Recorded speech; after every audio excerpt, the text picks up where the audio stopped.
pidato Pak Menhan terkait konflik Gaza ketika beliau memberikan speech di Shangri-La Dialog minggu lalu. Yang pertama, beliau menyerukan investigasi komprehensif terkait serangan di Rafah.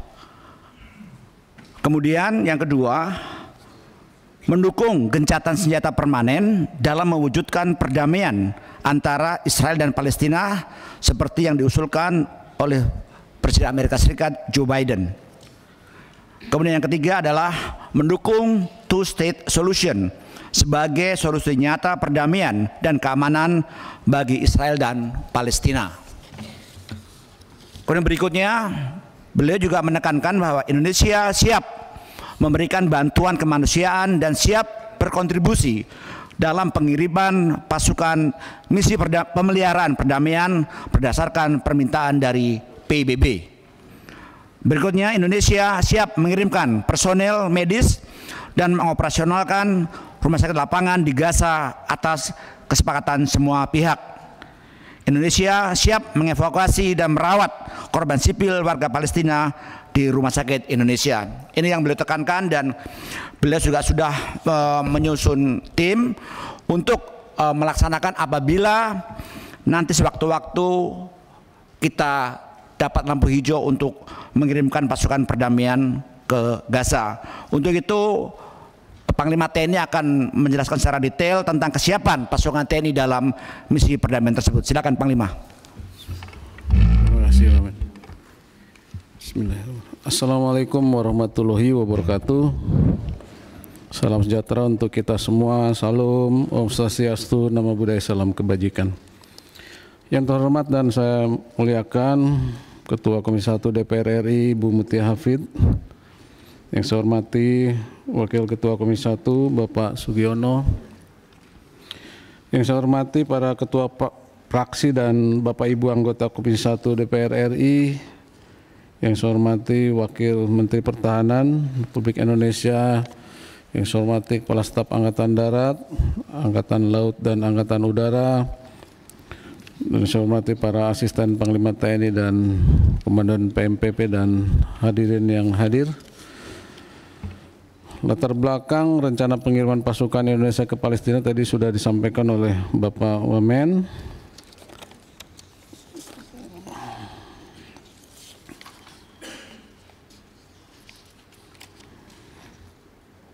Pimpinan dan anggota Komisi 1 yang saya hormati, kami laporkan bahwa dalam rangka bantuan kemanusiaan di Gaza, TNI akan menyiapkan brigade komposit seni, kesehatan, dan manuver, mengingat Gaza masih merupakan area perang. Sehingga TNI telah menyiapkan alutsista untuk memberikan bantuan kemanusiaan, yaitu KRI Dr. Regiman dan KRI Dr. Suharto, yang dilengkapi dengan fasilitas ruang operasi, ruang perawatan, ruang jenazah, apotek, klinik, ruang poli, laboratorium CT scan dan X-ray, serta unit gawat darurat. Kapal-kapal tersebut telah melewati perawatan dan pemeliharaan serta dinyatakan layak operasi.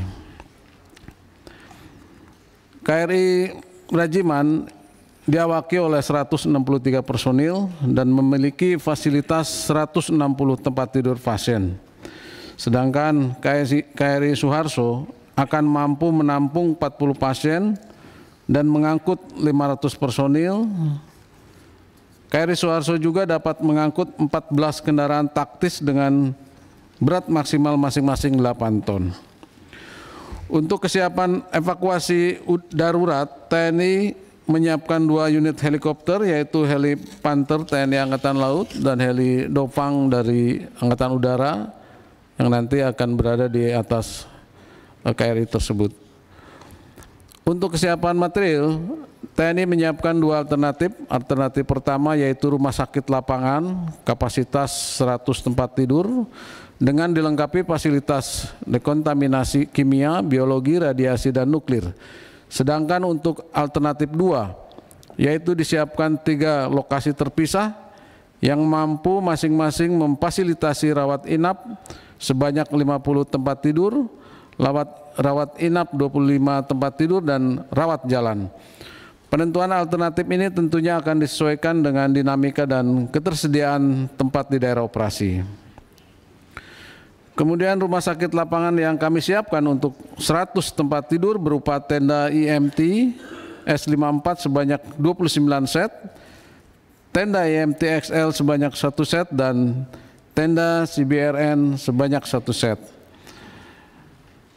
Dan juga kami siapkan rumah sakit di dalam negeri RSPAD dan rumah sakit Pangsar Sudirman Kemhan apabila pasien dari Gaza dirawat di Indonesia, yaitu dapat menampung 1.000 pasien dan lebih.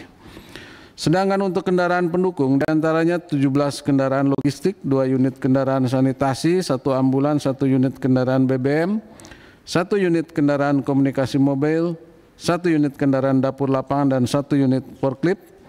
Kami sudah menyiapkan data kebutuhan Rumkitlat. Selanjutnya visualisasi Rumkitlat dapat hadirin saksikan melalui video singkat ini.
Pimpinan dan anggota Komisi 1 yang saya hormati, konsep operasi misi pemeliharaan perdamaian PBB di Palestina, TNI akan mengikuti prosedur yang berlaku dalam sistem administrasi PBB, di mana untuk bergabung dengan satuan atau misi baru penugasan PBB terdapat 4 tahapan pledging atau komitmen.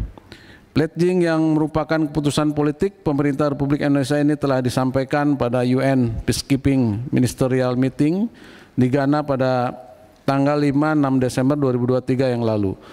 Pengusulan Indonesia untuk berpartisipasi dalam operasi pemeliharaan perdamaian dunia di Palestina sebanyak 650 orang saat ini telah masuk dalam proses pendaftaran atau tingkat level 1. Apabila mandat PBB tentang penggelaran operasi pemeliharaan perdamaian dunia di Palestina keluar, maka pemerintah akan meneruskan usulan tersebut untuk proses selanjutnya ke tingkat atau level 2. Pada tingkat 1, pledging saat ini berupa dokumen dibutuhkan dalam pendaftaran dan merupakan tanggung jawab Mabes TNI antara lain penyiapan unit table of organization, daftar alutsista yang digunakan, daftar kebutuhan self-sustainment yang menjadi tanggung jawab negara sendiri, dan kebutuhan personil terkait penentuan satuan standby, seleksi, pelatihan, dan standby force.